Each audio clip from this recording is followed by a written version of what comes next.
Bienvenue à toutes et à tous pour cette deuxième émission autour de la lettre que vous avez écrite. Monseigneur Santaine, bonjour. Bonjour. Nous prolongeons aujourd'hui notre réflexion avec une première dimension, les liens entre écologie, entre tout le mouvement actuel autour de l'écologie et la crise du coronavirus. Voilà, je crois qu'on ne peut pas séparer ces deux choses. Et dans la première partie de la lettre, j'ai insisté sur l'importance donnée toutes ces dernières décennies à la croissance.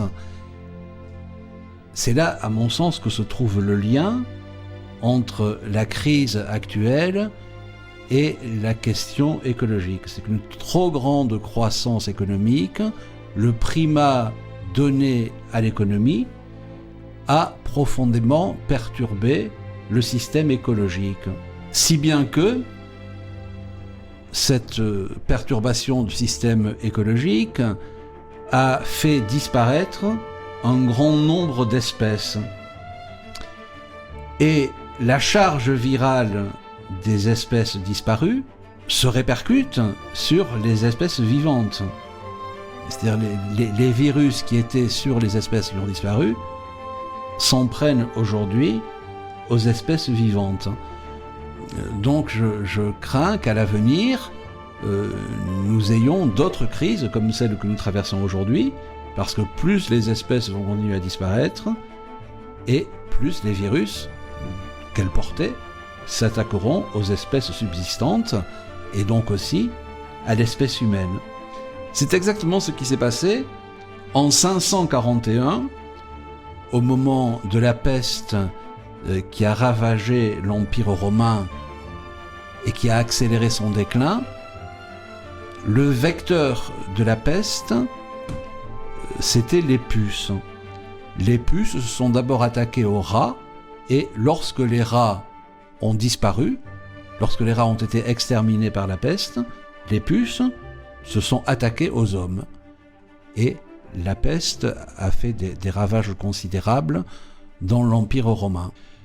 C'est un peu le même phénomène qui se produit avec les virus, c'est que ne pouvant plus s'attaquer aux espèces qui ont disparu et qui les portaient, ils s'attaquent aux espèces qui subsistent.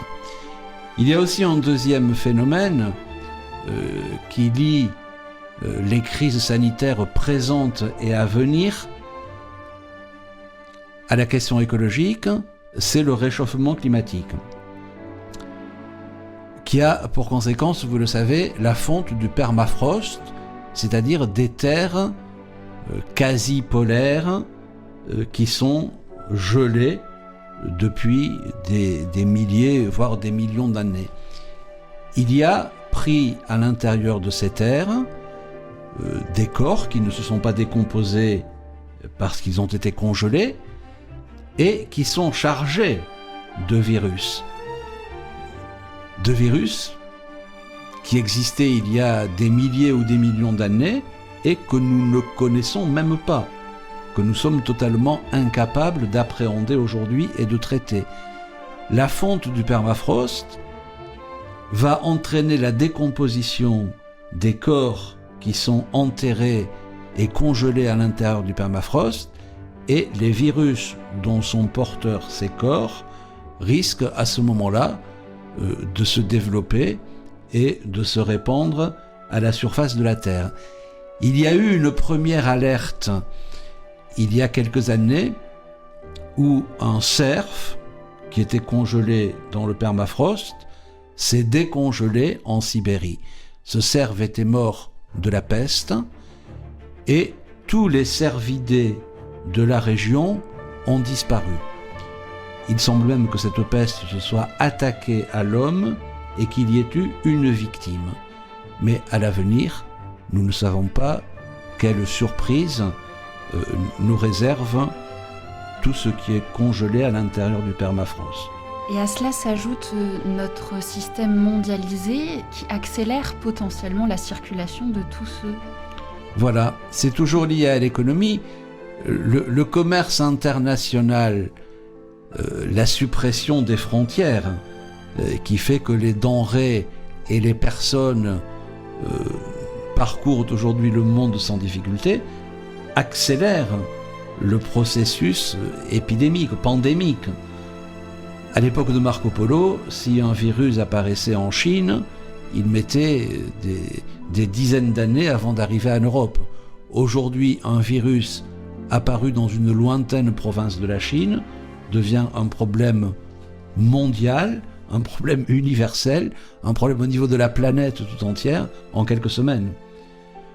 Le développement, la mondialisation, disons le mot, la mondialisation de l'économie et la suppression de toutes les frontières humaines et douanières accroît forcément le développement des épidémies et surtout leur rapidité.